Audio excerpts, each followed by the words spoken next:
जो भी हम लोग रणनीति बना रहे हैं वो किसी एक प्रत्याशी के लिए या एक पार्टी के लिए नहीं बना रहे हैं, वो दिल्ली के लिए बना रहे हैं, दिल्ली के लोगों के लिए बना रहे हैं। ये दिल्ली के लोगों को अपमानित किया जा रहा है। तो दिल्ली में जो लोकसभा का चुनाव हो रहा है, ये दिल्ली के आम लोगों के आत्मसम्मान की लड़ाई है। देश भर में बीजेपी जो कर रही है वो ज़्यादा खतरनाक है। रादर देन कांग्रेस के किसी पार्टी के नेता ने इस्तीफा दे दिया, उससे ज़्यादा खतरनाक चीज़ें देश में हो रही है। आज हम यहाँ मिलने आए थे। वैसे तो राजनीतिक भाषा में इसको शिष्टाचार मुलाकात कहते हैं, लेकिन मैं व्यक्तिगत तौर पे समझता हूँ कि ये हमारा एक आत्मीय मुलाकात थी, इस लिहाज से कि ये देश में जो परिस्थिति है अभी, जिस तरह से तानाशाही चल रही है, किसी को भी पकड़ करके बिला वजह जेल में बंद कर देना, इस तानाशाही के खिलाफ हम लोग पिछले कई सालों से लड़ रहे हैं और तानाशाही के खिलाफ इस लड़ाई में हम सब एकजुट हैं।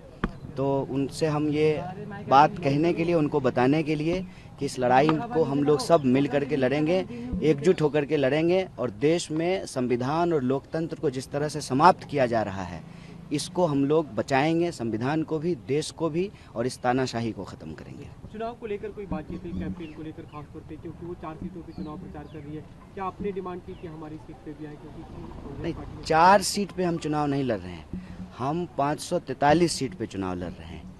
हम इंडिया अलायंस के सब लोग जो है घटक दल हैं और ये अलायंस पूरी तरह से एकजुट है। दिल्ली की भी 7 सीट पे चुनाव लड़ रहे हैं। तो जो भी हम लोग रणनीति बना रहे हैं वो किसी एक प्रत्याशी के लिए या एक पार्टी के लिए नहीं बना रहे हैं, वो दिल्ली के लिए बना रहे हैं, दिल्ली के लोगों के लिए बना रहे हैं, क्योंकि ये दिल्ली के लोगों के आत्मसम्मान का सवाल है।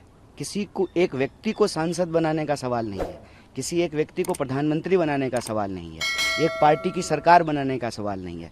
सवाल है कि दिल्ली के लोगों को जिस तरह से अपमानित किया जा रहा है, जिस तरह से दिल्ली में तानाशाही चल रही है, जिस तरह से सीएम साहब को पकड़ करके जेल में डाल दिया गया है, इस तानाशाही के खिलाफ और दिल्ली के अधिकारों पे जो रोज़ बरोज़ हमले हुए, जिस तरह से सुप्रीम कोर्ट के डिसीजन को ऑर्डिनेंस के तहत बदला गया, जिस तरीके से बार बार विकास के कार्यों को अटकाने की कोशिश की जाती है एडमिनिस्ट्रेटिव तरीके से, और अंततः कई नेताओं को पकड़ करके चुनाव के बीच में जो जेल में डाला गया है, मैं समझता हूं कि ये दिल्ली के लोगों को अपमानित किया जा रहा है।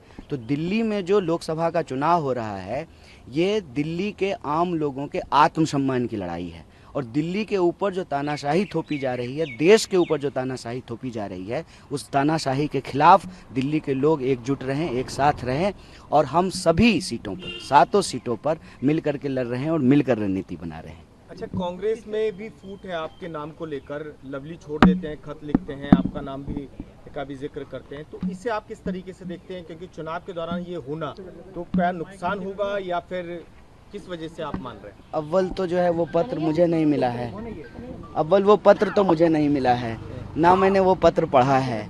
और आपको मालूम है कि देश भर में बीजेपी जो कर रही है वो ज़्यादा खतरनाक है।